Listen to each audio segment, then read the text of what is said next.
Next topic की हम बात करेंगे आउटपुट डिवाइसेस। तो कंप्यूटर सिस्टम का डेटा यूजर को देने की प्रोसेस आउटपुट कहलाती है। यानी कंप्यूटर सिस्टम का आंतरिक डेटा, इंटरनल डेटा जब यूजर को दिया जाता है तो इस प्रोसेस को आउटपुट कहा जाता है। अब आउटपुट के लिए जो डिवाइसेस हेल्प करती हैं, यानी कि आउटपुट प्रदान करने में जो मशीनरी सहायक होती हैं, वो मशीनरीज आउटपुट डिवाइसेस कहलाती हैं। जैसे आमतौर पे मॉनिटर के थ्रू, टीएफटी के थ्रू कंप्यूटर सिस्टम के अंदर होने वाली प्रोसेसिंग्स या प्रोग्राम्स हमें दिखाई देते हैं बाहर, तो वहां पर मॉनिटर यानी कि टीएफटी का रोल आउटपुट डिवाइस का हुआ। स्पीकर की अगर हम बात करें तो स्पीकर के थ्रू भी कंप्यूटर सिस्टम के इंटरनल जो वॉइस है, जो ऑडियो है, वो बाहर आता है, तो स्पीकर भी वहां पे आउटपुट डिवाइस के रोल में हुआ। इसके अलावा प्रिंटर के थ्रू भी डेटा प्रिंट किया जाता है, यानी कंप्यूटर सिस्टम में जो डेटा स्टोर है या जो लिखा हुआ डेटा है या रखा हुआ डेटा है वो बाहर प्रिंट के रूप में आता है, तो यहाँ पर प्रिंटर भी आउटपुट डिवाइस के रोल में हुआ। तो कुल मिला के बात यह है कि हर वो प्रणाली, हर वो डिवाइस जिसके द्वारा कंप्यूटर सिस्टम के अंदरूनी सूचनाएं बाहर की ओर आए, वो प्रणालियां आउटपुट डिवाइसेस कहलाती हैं। अब आउटपुट डिवाइसेस को बेसिकली दो कैटेगरीज में डिवाइड किया गया है, हार्ड कॉपी आउटपुट डिवाइसेस और दूसरा सॉफ्ट कॉपी आउटपुट डिवाइसेस। यहां पर पहले हम हार्ड कॉपी और सॉफ्ट कॉपी का अंतर समझ लें। सॉफ्ट कॉपी वो डेटा होता है जो हमें दिखता है लेकिन हम उसको छू नहीं सकते। उदाहरण के लिए टीएफटी पर हमें कुछ लिखा हुआ डेटा दिख रहा है, ठीक है, तो वो हमें दिख रहा है, हम उसे पढ़ पा रहे हैं, लेकिन हम उस डेटा को छू नहीं सकते क्योंकि वो विजुअल फॉर्म में हमारे सामने है। बजाय इसके जब हम उस डेटा का प्रिंट निकालते हैं तो प्रिंट निकालने के बाद वो पेज के रूप में डेटा छपकर हमारे सामने आता है। उस डेटा को हम पढ़ भी सकते हैं, समझ भी सकते हैं, और साथ में पेज फॉर्म में होने के कारण हम उसको छू भी सकते हैं और एक जगह से दूसरी जगह पर ले जा भी सकते हैं। तो उस पेज पर प्रिंट डेटा को हार्ड कॉपी कहा जाता है और मॉनिटर या टीएफटी पर जो डेटा हमें दिखाई देता है वो सॉफ्ट कॉपी। एक और एग्जांपल कि मोबाइल में अगर हमें कोई स्टोरी लिखी हुई है, मोबाइल में डिस्प्ले हो रही है, हम उसे पढ़ पा रहे हैं, हम उसे देख पा रहे हैं, लेकिन हम उसे छू नहीं सकते, उस स्थिति में वो सॉफ्ट कॉपी का एक रूप है। और इसके बाद जब कभी हम उसका प्रिंट निकालते हैं, प्रिंट निकालने के बाद उस डेटा का हार्ड कॉपी हमको प्राप्त होता है। तो यहाँ पर यूजुअली अगर हम सॉफ्ट कॉपी डिवाइस के बारे में बात करें तो सॉफ्ट कॉपी डिवाइस में सबसे पहले हम बात करेंगे वीडियो की, यानी विजुअल डिस्प्ले यूनिट, यानी कि वो डिवाइस जो डिस्प्ले करने का काम करती है, यानी कि मॉनिटर, यानी कि टीएफटी। तो सबसे पहले मॉनिटर की बात करेंगे। तो मॉनिटर टीवी जैसा ही एक डिवाइस होता है जो कि कंप्यूटर सिस्टम के एक पार्ट के रूप में काम करता है, तो कंप्यूटर सिस्टम के डेटा को रिप्रेजेंट करता है।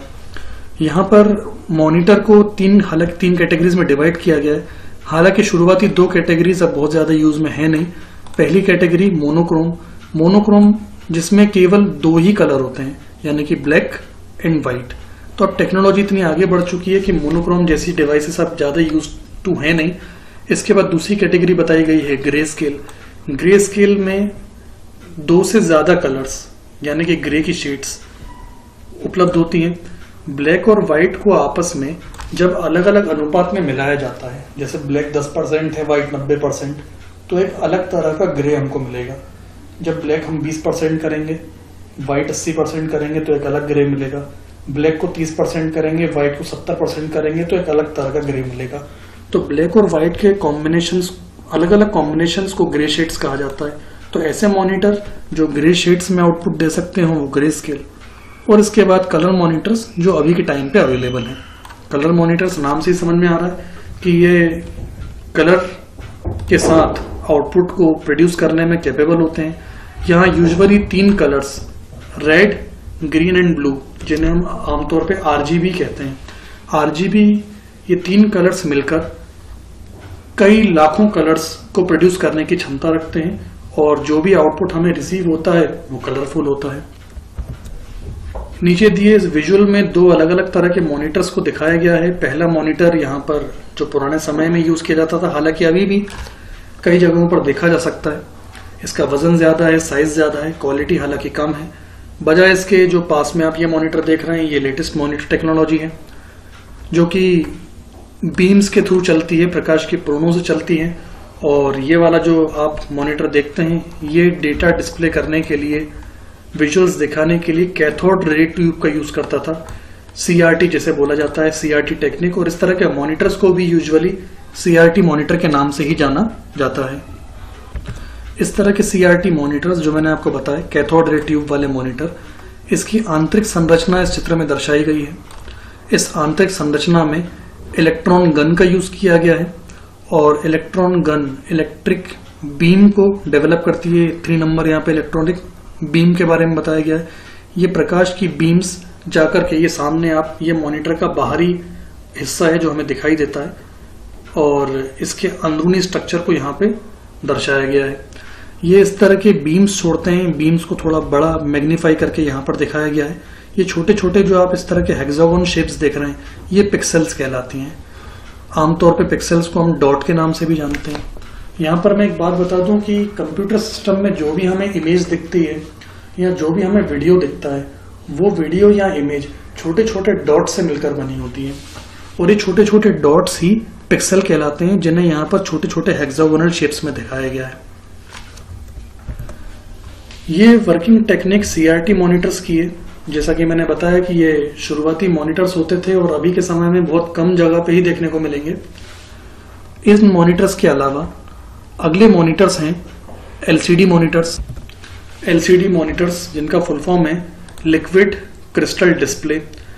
लिक्विड क्रिस्टल डिस्प्ले मॉनिटर्स की क्वालिटी हालांकि CRT मॉनिटर्स यानी कैथोड रे मॉनिटर्स की तुलना में ज्यादा अच्छी होती है। वजन LCD मॉनिटर्स का CRT की तुलना में कम होता है। यूं कहा जा सकता है कि CRT के बाद जो नई टेक्नोलॉजी मॉनिटर्स के लिए आई वो LCD मॉनिटर्स की ही थी। ये साधारण मॉनिटर से थोड़े पतले होते हैं। साधारण मतलब यहाँ पर CRT मॉनिटर की बात हो रही है। ये CRT मॉनिटर की तुलना में बहुत पतले होते हैं, साथ ही ये उनसे कम बिजली पर काम करते हैं और इनमें CRT मॉनिटर से ज्यादा अच्छी स्क्रीन दिखाने की क्षमता होती है। पतले और हल्के होने की वजह से ये जगह कम घेरते हैं।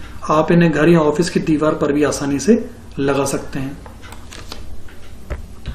LCD के ठीक बाद LED मॉनिटर टेक्निक एग्जिस्टेंस में आई। LED मॉनिटर टेक्निक LCD की तुलना में कम इलेक्ट्रिसिटी कंज्यूम करती है और इसकी क्वालिटी भी LCD की तुलना में कई गुना ज्यादा है।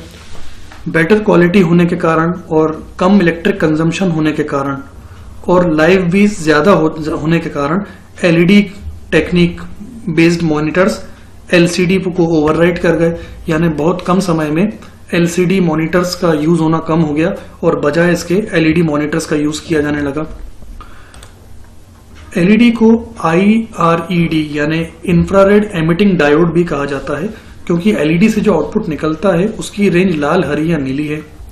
LED में 2 सेमीकंडक्टर होते हैं, पहला P प्रकार का सेमीकंडक्टर, दूसरा N प्रकार का सेमीकंडक्टर।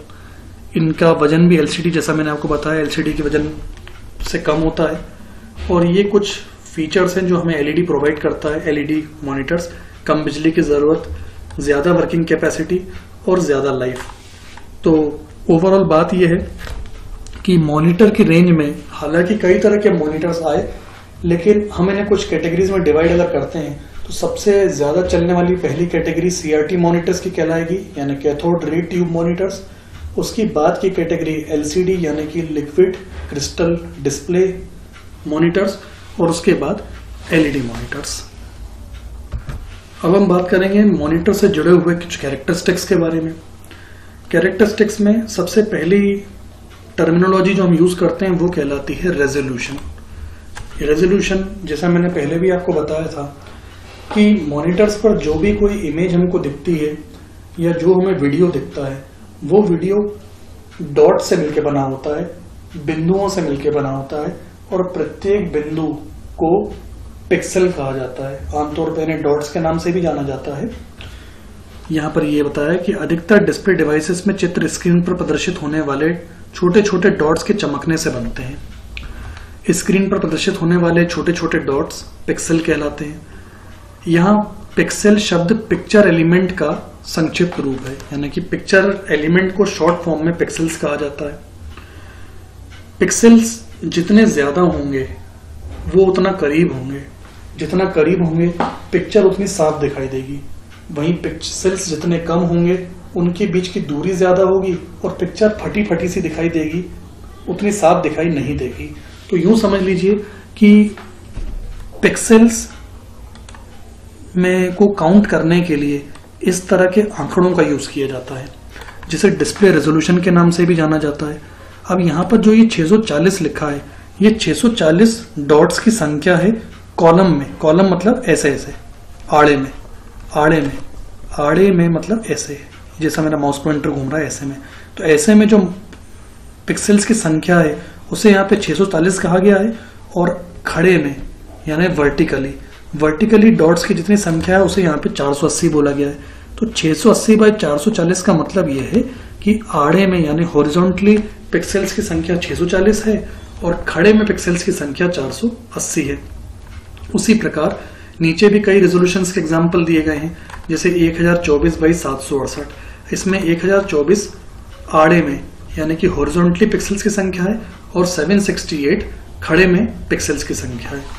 तो यहां पर यूं समझ लीजिए कि 1024 इंटू 768, इसमें पिक्सेल्स की संख्या ज्यादा है 640 बाई 480 की तुलना में। तो यूं समझ लीजिए कि इसकी पिक्चर क्वालिटी यानी कि 1024 इंटू 768 की जो पिक्चर क्वालिटी है वो स्वाभाविक रूप से 640 बाई 480 तुलना में कहीं ज्यादा अच्छी होगी। तो इस तरह से ये दोनों रेजोल्यूशंस के माध्यम से हमने पिक्चर की क्वालिटी को समझा। तो कुल मिला के यूं समझ लीजिए कि पिक्चर की क्वालिटी, मॉनिटर की क्वालिटी को समझने के लिए रेजोल्यूशन का यूज किया जाता है, और रेजोल्यूशन मिलके बनता है हॉरिजॉन्टली अवेलेबल पिक्सेल्स की संख्या, उसका इंटू करते हैं वर्टिकली अवेलेबल पिक्सेल्स की संख्या से।